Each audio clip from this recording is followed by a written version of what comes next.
I'm Jacob Soboroff. This is HuffPost Live.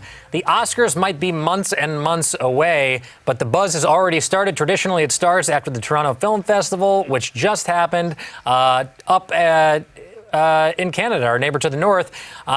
Between now and the Oscars, every week on the Huffington Post, there will be a segment and a series called Gold Rush where we preview the films each and every week, because there will be a film every weekend that's in contention for an Oscar nomination. Right now, I'm joined by Christopher Rosen, editor of Huffington Post Entertainment, and Michael Hogan, editor of Huffington Post Arts and Entertainment, to talk all about it. What's up, guys? You started your first Gold Rush post by talking about Les Mis. I would sing a little bit of it, but I don't think we have the rights to it. It's a great play. It's a famous musical, and it's now a film starring Russell Crowe, Anne Hathaway, Hugh Jackman, amongst others. Either of you, feel free to take it away. And tell me, first of all, why did you decide to start with Les Mis?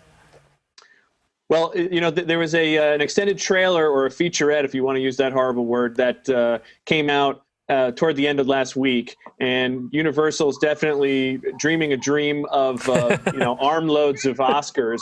So Chris kind of fell for it. I want Chris to talk about his emotional reaction to Anne Hathaway singing that song. It's very emotional. I don't know if you've seen it. She's singing "I Dream the Dream." She plays Fantine. She was good. Yeah, she was good.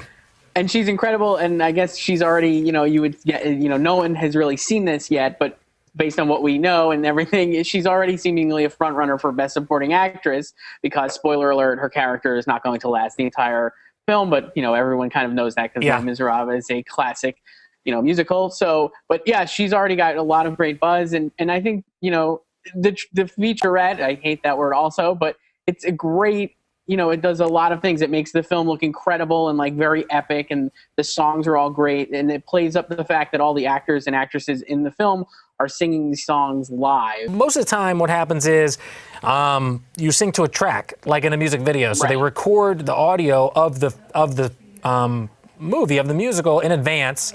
And I think one of the cast members says, you record it 3 months in advance. You got to make all your acting choices in the sound booth.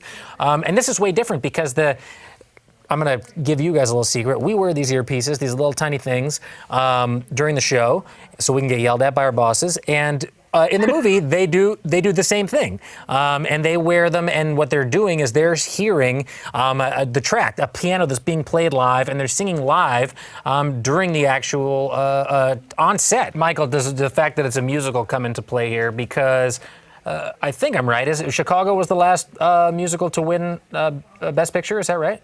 Yeah, Chicago was the last one to win in 2002, and then before that, you got to go all the way back to Oliver in 1968. Wow! And I looked this up just because I wanted to know, and it turns out there were 4 musicals in the 60s and a couple more in the late 50s. So they had a big run, but there aren't that many.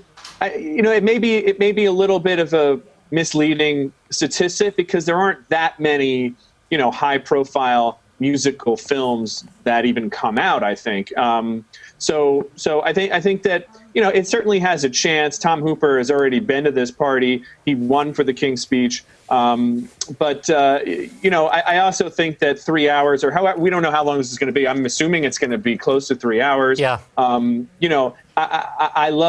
with you. I loved the musical when I was in high school. In retrospect, it's pretty schmaltzy. Yeah. I don't know how it's going to actually fare on screen, but the cast is great. Russell Crowe, Hugh Jackman, Anne Hathaway appears to be in good Anne Hathaway mode, which you don't always get, but she's been pretty great recently. Yeah. So with Catwoman, coming right off that onto this, there's a lot of interesting stuff happening here. What happens? How are you contacted? What type of stuff do you hear from the studios? They obviously want us to cover this stuff, but more importantly, they're going to be targeting the voters as well. Yeah, the voters are the number one thing. Last year I asked Harvey Weinstein what's the secret. So he's the acknowledged expert, having kind of had a big comeback a few years ago with King's Speech, and then done it again last year with The Artist. He said, somewhat disingenuously, all you have to do is get the voters to see it. That's all you can do. There's a lot of parties. There's a lot of just pushing and ads in what used to be ads in Variety. I don't know if that's the preferred place for it. And we're certainly hearing from folks who want to kind of just establish, hey, my client is in the running. he's got a good chance at Best Actor. This is going to be a Best Picture contender, and it's a perception game. It's kind of, once you establish that you're a contender and get people talking about it, then people want to see the movies because they want to have an opinion about it, and certainly the voters feel obliged to see those movies and be able to vote.